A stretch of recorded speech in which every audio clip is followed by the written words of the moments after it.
नवाब मलिक को PMLA court ने jail भेजने का फैसला दिया था, जिसके बाद 7 मार्च को नवाब मलिक को जेल भेज भी दिया गया और अब जेल में ही उनके दिन और उनकी रातें बीत रही हैं।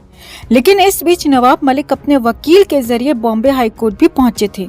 मलिक का कहना था कि उन पर किया गया केस गलत है, उनकी गिरफ्तारी अवैध है और यहाँ तक कि उन्होंने ईडी पर भी पॉलिटिकल इशारे पर काम करने के आरोप तक लगाए थे। अब इस पर हाई कोर्ट पहुंचे मलिक को लेने के देने पड़ गए। जी हाँ, कहाँ तो उन्हें राहत की उम्मीद थी और कहाँ बॉम्बे हाई कोर्ट में ईडी ने जो बड़े बड़े खुलासे किए उनसे मुश्किलें और बढ़ गईं। यहाँ तक कह दिया कि हमने जबरदस्ती नवाब मलिक से कुछ नहीं किया, खुद नवाब मलिक चलकर ईडी दफ्तर पहुंचे थे। अब यहाँ पर ईडी ने डी गैंग से लिंक वाले एक नहीं बल्कि 2 नहीं 3 केसों की पूरी पोल खोल दी। जी हाँ, कहाँ तो मलिक को राहत की उम्मीद थी और कहाँ बॉम्बे हाई कोर्ट में भी आफत मिल गई। तो क्या है पूरा अपडेट, आपको बताते हैं सब कुछ। आप भी वीडियो को लाइक और शेयर कर अपना प्यार और सपोर्ट दिखाएं और कमेंट करके अपनी राय जरूर दें कि क्या नवाब मलिक अब बुरी तरह से घिर गए हैं। कमेंट जरूर करें और चैनल को सब्सक्राइब कर चैनल के साथ जुड़कर हमारी आवाज बने। तो नवाब मलिक का मामला वैसे तो पीएमएलए कोर्ट में चल रहा था और वहां से रिमांड भी मिली, वहीं से जुडिशियल कस्टडी यानी कि जेल भी भेजा गया। अब नवाब मलिक इस केस के खिलाफ बॉम्बे हाई कोर्ट पहुंचे थे। हाई कोर्ट ने सुनवाई के बाद इस पर ईडी से जवाब मांगा था। नवाब मलिक और उनके वकीलों को उम्मीद थी कि बॉम्बे हाई कोर्ट से कुछ राहत जरूर मिलेगी, लेकिन यहाँ तो ईडी ने कुछ ऐसा जवाब दाखिल किया कि उल्टा हाई कोर्ट जाकर मलिक को लेने के देने पड़ गए हैं।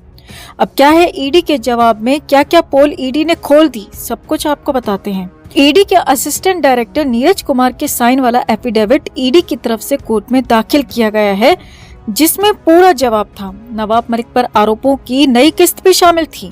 ईडी ने नवाब मलिक के उन आरोपों को खारिज कर दिया जिसमें कहा गया है कि उनकी गिरफ्तारी अवैध है, राजनीतिक रूप से प्रेरित है। ईडी ने कहा कि वो स्वतंत्र और निष्पक्ष जांच एजेंसी है और किसी के इन्फ्लुएंस में काम नहीं करती और इसीलिए ये गिरफ्तारी और ये केस पूरी तरह से लीगल है, वैध है, कानून के दायरे में है।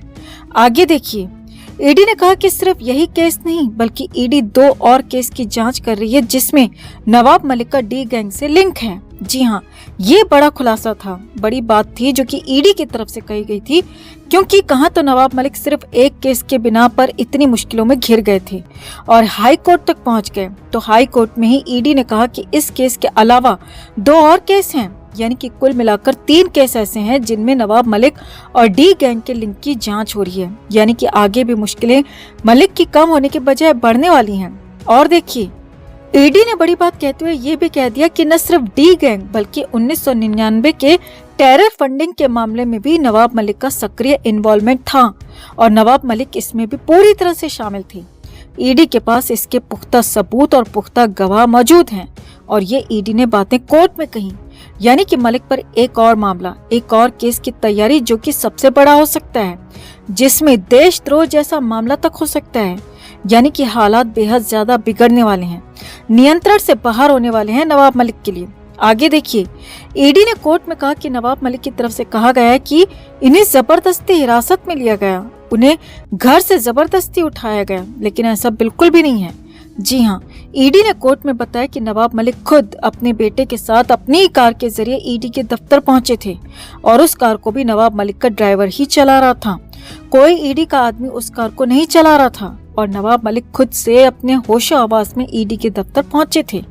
यानी कि जबरदस्ती लाने और जबरदस्ती हिरासत में अवैध तरीके से रखने की बात को ईडी ने सिरे से खारिज कर दिया और कोर्ट को बता दिया सब कुछ, पूरा का पूरा मामला। आगे देखिए, ईडी ने कहा कि ये पिटीशन नवाब मलिक ने सिर्फ और सिर्फ इसीलिए दिया है ताकि केस को, जांच को, इस पूरे मामले को डिरेल किया जाए, आगे नहीं बढ़ने दिया जाए और केस की जांच ही ना हो सके ताकि नवाब मलिक साफ साफ बच जाएं। ईडी ने कोर्ट से मांग की है कि तुरंत ही इस रिट पिटीशन को खारिज किया जाए, याचिका रद्द की जाए और नवाब मलिक पर सख्त कार्रवाई का आदेश भी दिया जाए।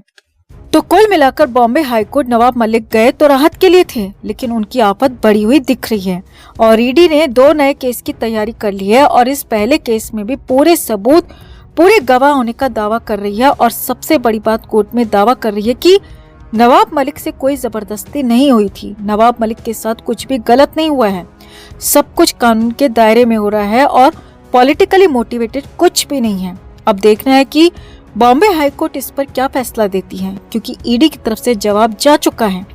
आरोप नवाब मलिक की तरफ से पहले ही लगाए जा चुके हैं और फिलहाल तो नवाब मलिक के पक्ष में हालात बिल्कुल भी नहीं दिख रहे हैं। तो आपका इस पर क्या कहना है दोस्तों? क्या अब नवाब मलिक का खेल वाकई खत्म हो गया है या फिर अभी भी नवाब मलिक पलटवार कर सकते हैं? क्या अभी भी नवाब मलिक के तरकश में तीर बाकी होंगे? आपको क्या लगता है? कमेंट में आप भी अपनी बात, अपनी राय जरूर रखें और वीडियो को लाइक और शेयर कर अपना प्यार और सपोर्ट भी जरूर दिखाएं। तो नवाब मलिक केस में हम आपको लगातार अपडेट दे रहे हैं। सोमवार यानी कि 28 फरवरी को नवाब मलिक को जेजे अस्पताल से डिस्चार्ज किया गया था और फिर से ईडी के मलाड स्थित ऑफिस के लॉकअप में लाया गया। अब नवाब मलिक से इंटेंस पूछताछ जारी है, सवालों का सिलसिला जारी है।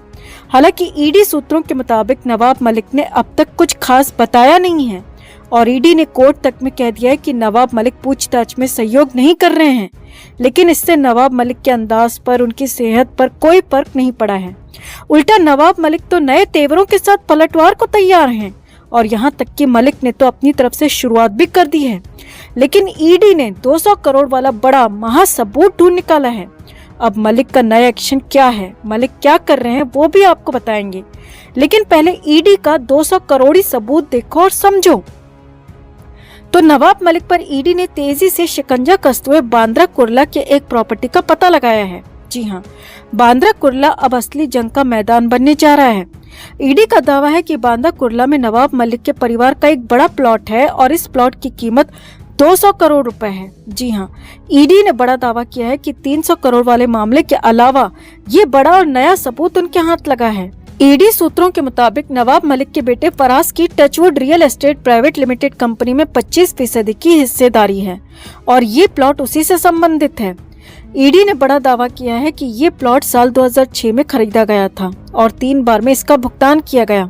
ईडी अब ट्रांजैक्शन से जुड़े लोगों से पूछताछ कर रही है। इसके अलावा टचवुड रियल एस्टेट कंपनी की बैलेंस शीट की स्क्रूटनी से ये भी पता चला है कि नवाब मलिक के बेटे की कंपनी ने एसोसिएट ग्रुप ऑफ कंपनीज के साथ भी 12 करोड़ 70 लाख का लेन देन किया है। और बड़ी बात यह है कि ये 300 करोड़ वाले मामले से अलग बताया जा रहा है। पूरे मामले को आसान भाषा में देखिए और समझिए। ईडी का साफ कहना है कि नवाब मलिक ने इन महंगे महंगे प्लॉट्स को, प्रॉपर्टीज को बेहद कम कीमत पर खरीदा और अब इनमें से किसी की कीमत 300 करोड़ है तो किसी की कीमत 200 करोड़, लेकिन इन्हें 1 करोड़ से भी कम की कीमत पर खरीदा गया, ऐसा ईडी का कहना है। ईडी का ये भी कहना है कि सब कुछ नियमों को तोड़कर, नियमों को अपने हिसाब से मोड़कर और डी गैंग के लोगों के साथ मिलकर किया गया। और अब 200 करोड़ के इस मामले के नए मामले के सामने आने से नवाब मलिक के साथ ही उनके बेटे फराज की भी मुश्किलें बढ़ना तय हैं, क्योंकि अब ईडी ने दावा किया है कि उनके पास 200 करोड़ वाले इस मामले में बहुत बड़ा सबूत या कहें कि महासबूत हाथ लग चुका